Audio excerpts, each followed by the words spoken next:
সন্ত্রাসী সংগঠনের তালিকা থেকে আফগানিস্তানের শাসক গোষ্ঠী তালেবানের নাম বাদ দিচ্ছে রাশিয়া। শুক্রবার আফগানিস্তানে নিযুক্ত রাশিয়ার প্রেসিডেন্টের বিশেষ দূত জামির কাবুলভ এ তথ্য জানান।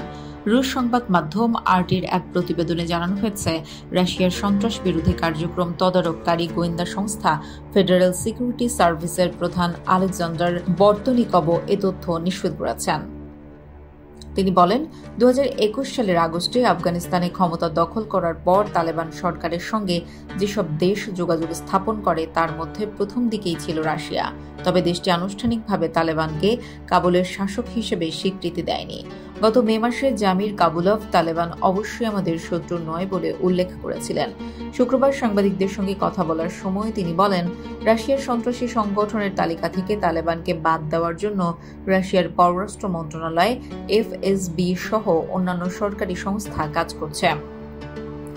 জামির কাবুলভ বলেন, এই ইস্যুতে একটি মৌলিক সিদ্ধান্ত এরই মধ্যে রাশিয়ার নেতৃত্ব গ্রহণ করেছে। তিনি বলেন, সব আইনি প্রক্রিয়ার অনুমতি দেওয়া দরকার। এজন্য আইন প্রণেতাদের, পার্লামেন্ট এবং অন্যান্য রাষ্ট্রীয় সংস্থাগুলোকে কঠোর পরিশ্রম করতে হবে।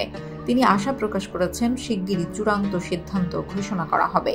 এদিকে এফএসবির প্রধান শুক্রবার বলেছেন, মস্কো কালো তালিকা থেকে তালেবানদের অপসারণের বিষয়টি চূড়ান্ত করেছে। বর্তনিকভের মতে এই পদক্ষেপটি সংগঠিত অপরাধের বিরুদ্ধে লড়াই এবং ইসলামিক স্টেটের একটি আঞ্চলিক শাখা আইএসআইএসকে সহ অন্য গোষ্ঠীগুলোকে দমনে তালেবানের সঙ্গে ব্যবহারিক সহযোগিতার পথ তৈরি করবে।